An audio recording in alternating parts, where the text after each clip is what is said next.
ભગવાને કેવો ભક્ત ગમે છે એનું વર્ણન કરી રાખ્યું છે. કાલે આપણે કહ્યું ને કે અદ્વેષ્ટા સર્વભૂતાના 36 ગુણમાં એમ કહ્યું ને કે એક પણ જે કોઈનો દ્વેષ ન કરતો હોય એ ભક્ત મને ગમે છે. ક્યાંય એમ નથી લખ્યું કે હજારો ફૂલ ચડાવે એ મને બહુ ગમે છે, ખૂબ અભિષેક કરે. એનો મતલબ ખોટું નથી, ભક્તિ સાચી જ છે, પણ એવું નથી કહ્યું. પણ એવું જરૂર કહ્યું છે કે આવો ભક્ત મને પ્રિય છે. સંતુષ્ટ સતતમ યોગી યતાત્મા દ્રઢ નિશ્ચય મય્યર્પિત મનોબુદ્ધિ યોમદ ભક્ત સમે પ્રિય. ભગવાને શું કીધું છે કે જે સંતુષ્ટ હોય, સંતોષી નર સદા સુખી.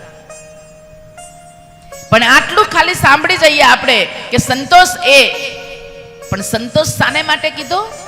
કે ભોગ માટે સંતોષ, યોગ માટે નહીં.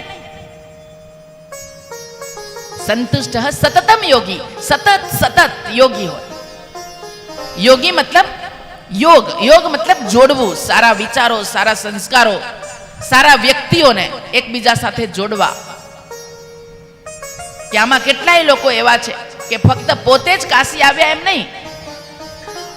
આદ્ય શંકરાચાર્યએ પણ કહ્યું છે ને, અત્યારે જે શંકરાચાર્ય છે એ શંકરાચાર્યએ પણ પોતાના વિડીયોમાં કહ્યું છે કે કાશીમાં પોતે જવું એ તો મહાન પુણ્યની વાત છે જ, પણ કાશી જવા માટે કોઈને ચીંધવું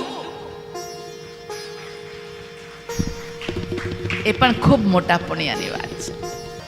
તમે ક્યાં રહ્યા છે એ મહત્વનું નથી, તમે શું કરી રહ્યા છો એ ખૂબ મહત્વનું છે. પોતાની સાથે કેટલું છે એ મહત્વનું નથી, પણ તમે કેટલું દઈ શકો છો એ ખૂબ મહત્વનું છે, ખૂબ મહત્વનું છે.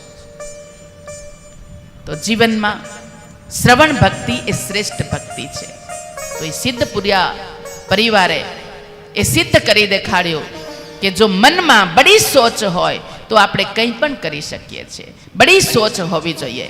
તો આના માટે એ ત્રિશુલના 3 પાંખિયા એને માટે કહ્યું છે કે આ જીવનમાં જો દુર્લભમાં દુર્લભ કોઈક વસ્તુ હોય, 3 વસ્તુ, એ છે મનુષ્યત્વમ, મુમુક્ષત્વમ અને મહાપુરુષ સંસર્ગ. કે મનુષ્ય જીવન પ્રાપ્ત થવું એ દુર્લભમાં દુર્લભ વાત છે, એ તો આપણે મેળવી લીધો છે. મુમુક્ષત્વમ મોક્ષની પ્રાપ્તિ,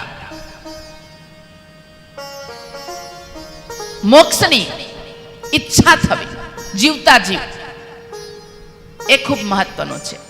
અને મહાપુરુષ સંસર્ગ, મહાન સંતો સાથે રહીને એમની સાથે જ્ઞાન પ્રાપ્ત કરીને, ફક્ત વસ્તુ જ પ્રાપ્ત કરીએ નહીં, એની સાથે સાથે ભૌતિકતા સાથે આધ્યાત્મિકતા પણ આપણા જીવનમાં આવે. આપણે ઓમ શાંતિ શાંતિ શાંતિ એમ બોલીએ છીએ, એનો મતલબ છે આદિ ભૌતિક, આદિ દૈવિક અને આધ્યાત્મિક ત્રણેય પ્રકારની જીવનમાં શાંતિ થાય તો આપણું જીવન શાંત થઈ શકે છે. તો આ બધા માટે